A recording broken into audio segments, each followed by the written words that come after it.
C'est une matière vivante. Ce n'est que la matière qui est importante et pas tous les artifices autour.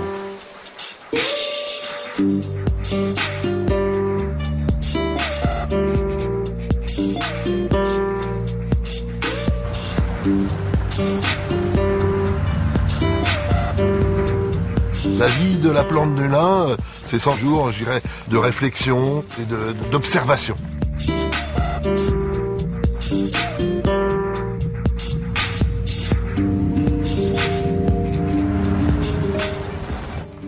Si cette fibre-là n'a pas d'avenir, je me demande quelle fibre peut avoir un avenir.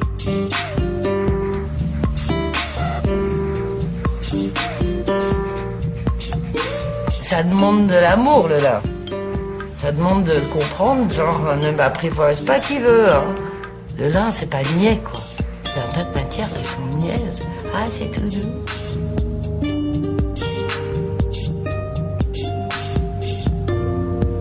Il y a une rencontre qui doit se faire avec cette matière-là. Et c'est possible de le faire. C'est quelque chose qui passe dans une espèce de rapport d'intimité avec un toucher, un aspect et le mot. Le mot lin est un... Voilà, ça sonne.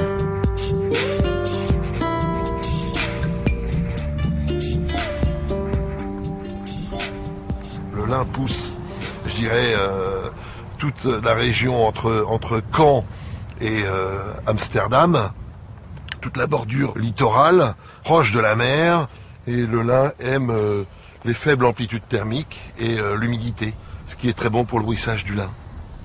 Du lin, on peut en faire ailleurs dans le monde, mais on n'aura pas les qualités du lin européen. Voilà. Là, il a le potentiel de finesse. Maintenant, il faut que je gagne l'homogénéité en rouissage, et après, je vais le récolter.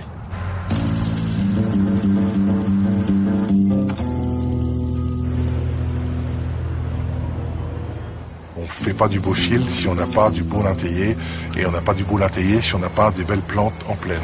L'aspect collectif du lin, du travail du lin, de la recherche, de la création variétale, en passant par la production de semences, le taillage, le peignage et la commercialisation, c'est vraiment une affaire d'hommes, d'équipes, et qui partagent une même passion.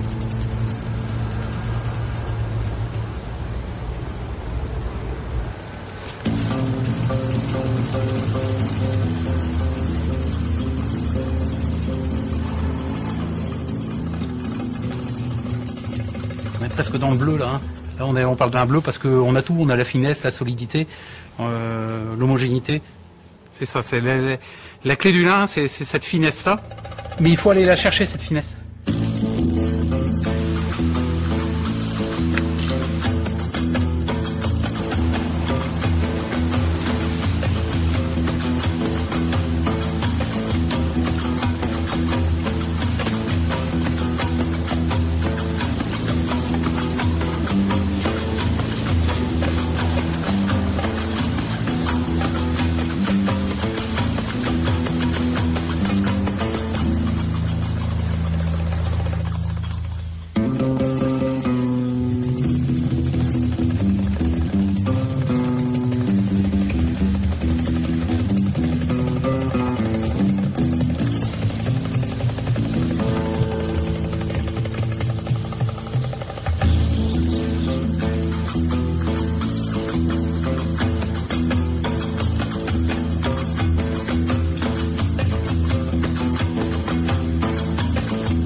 Filer le lin, c'est de l'expérience.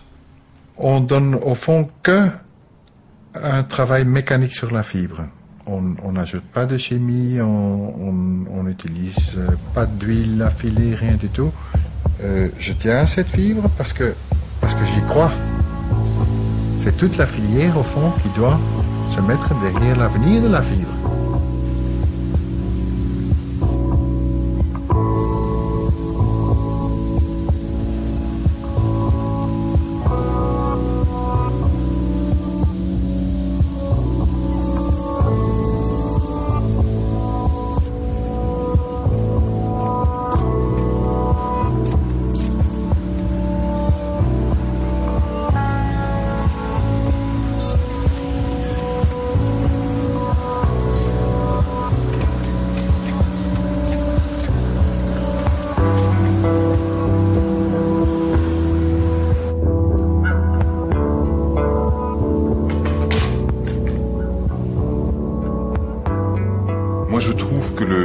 tissu de lin, il est un peu comme le bois, il a une structure, c'est une matière qui vit. Et je trouve que ça, c'est quelque chose d'essentiel dans la façon de le travailler.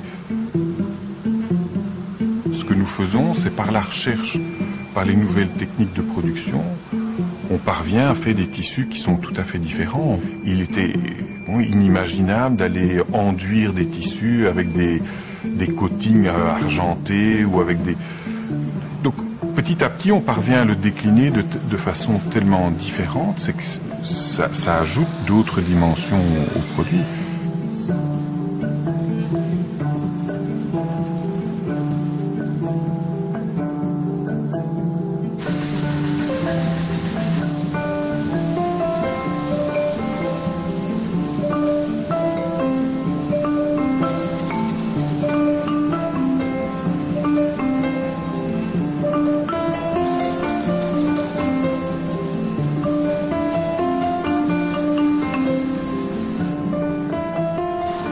Il lino è una cosa molto bella, deve essere trattato molto bene, ma deve avere anche la fibra, la materia prima bella, e per ottenere questo deve essere lino europeo.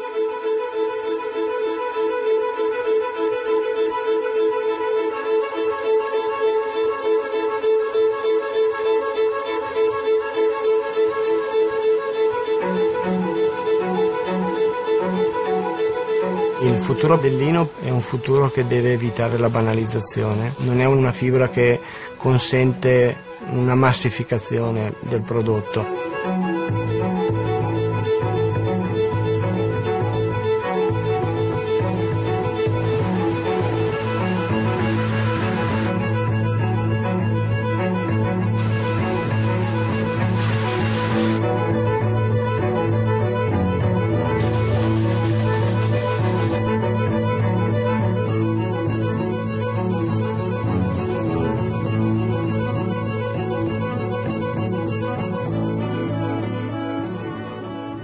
Cette matière qu'est le lin, elle a fait des bonds de géants. Quand on voit des tissus comme ça, il a 50% de lin, il est vibrant et il a un comportement qui est absolument inédit. Le lin, il a beaucoup à apporter dans le cœur même des tissus. Le lin a été présent très longtemps comme fibre technique. Tout était à base de lin. Et ça a été dans les années 50, 60, 70, ça a été remplacé par des fibres synthétiques. Finalement, en fin de cycle, il y a un problème. Et maintenant, c'est certainement cette envie de produits naturels, de choses qui sont plus essentielles, qui nous ouvrent de nouveaux débouchés.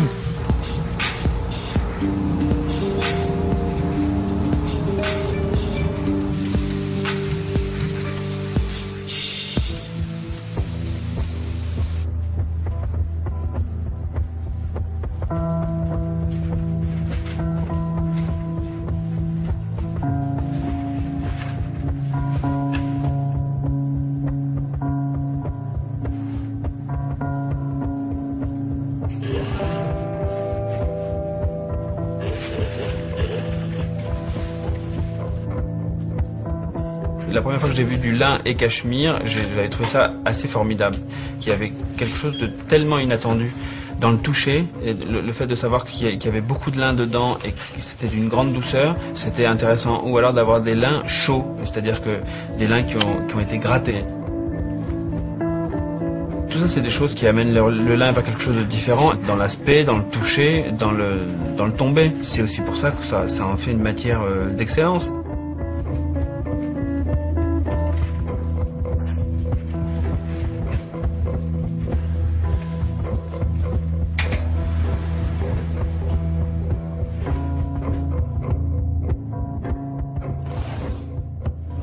Beh, il lino è importantissimo per noi perché è parte del guardaroba maschile da sempre ed è un tessuto molto sofisticato che va apprezzato anche con le sue pieghe. È una fibra che può essere anche mischiata a volte con altre fibre naturali e può creare dei veri e propri capolavori. Maintenant, aujourd'hui, la mode et le textile est dans un univers de connexion, de création. Il y a toujours une idée qui fait penser à une autre idée, qui fait que la réalisation va se faire de cette manière-là. L'erreur, elle arrivera à créer la chose géniale de demain. On a vraiment cette particularité d'être en prise directe avec la matière, et donc lorsqu'on travaille avec un designer sur le développement d'un projet, on est vraiment principalement dans l'atelier, à faire des essais, à rechercher, à être un espèce de laboratoire pour mettre au point une pièce. Très élastique. En plus, ça fait disparaître le tout. On peut le tracer à l'endroit, à l'envers, c'est pas forcément le problème.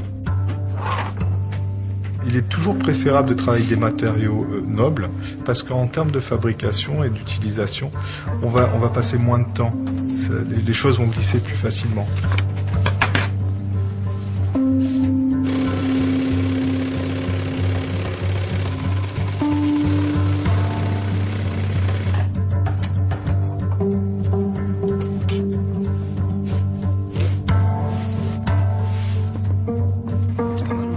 La demande des créateurs aujourd'hui, enfin en tous les cas vis-à-vis de nous, c'est quand même des choses assez tendues, des aplats, des choses très épurées, où juste un détail suffit à expliquer voilà, une nouvelle pièce, la finesse du travail.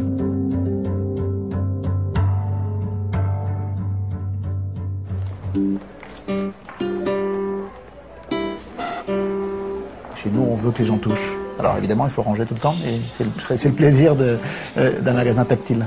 Il y a une demande de répondre à des usages nouveaux. La façon dont on reçoit aujourd'hui n'est plus la même qu'il y a 20 ans. Donc aujourd'hui, on peut décider de faire un dîner à la dernière minute, on jette une pièce de lin sur une table et d'un seul coup, on a une table qui ressemble à quelque chose. Aujourd'hui, les matières sont au service des usages et pas l'inverse. Déjà, le lin, c'est une matière vivante. Moi, je pense que c'est vraiment une matière qui vit avec le temps. Donc, les nouvelles recherches permettent que ça le rend encore plus noble. Il en est un vrai travail de plissage, de dévorer en laser. C'est sublime. Elle est presque gaufrée. On ne pourrait jamais imaginer que c'est du lin. En fait, si on travaille avec cette matière-là, on ne va pas l'utiliser comme tout le monde. On l'utilise d'une façon pas civilisée. Il lino è arrivato a incontrare i gusti, diciamo, dei consumatori delle nuove generazioni. Ecco, dover presentare sempre il lino come la materia del corredo, del perbenismo, del bon ton, di questa cosa virginale e non qualche cosa anche, uso fra virgolette il concetto di trasgressivo. Trasgressivo vuol dire fare qualcosa e dal punto di vista tecnologico per renderlo diverso dal solito, da quello che è la reputazione di secoli di un prodotto.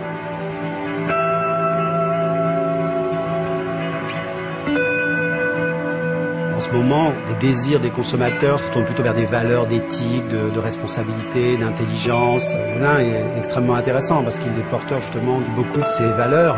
Il suffit de très peu de choses, et notamment un jumelage ou une hybridation avec la haute technologie ou des avancées scientifiques, pour l'emmener vers une hyper-modernité. Il a cette dimension verte, cette dimension écologique. Ce qu'il y a d'intéressant quand même là, c'est que c'est pas des plans marketing pour dire que c'est bio, ça l'est. C'est une plante qui est produite en Europe de l'Ouest, qui est tout à fait naturelle, qui s'est transformée sur place. Vous voyez, c'est ça.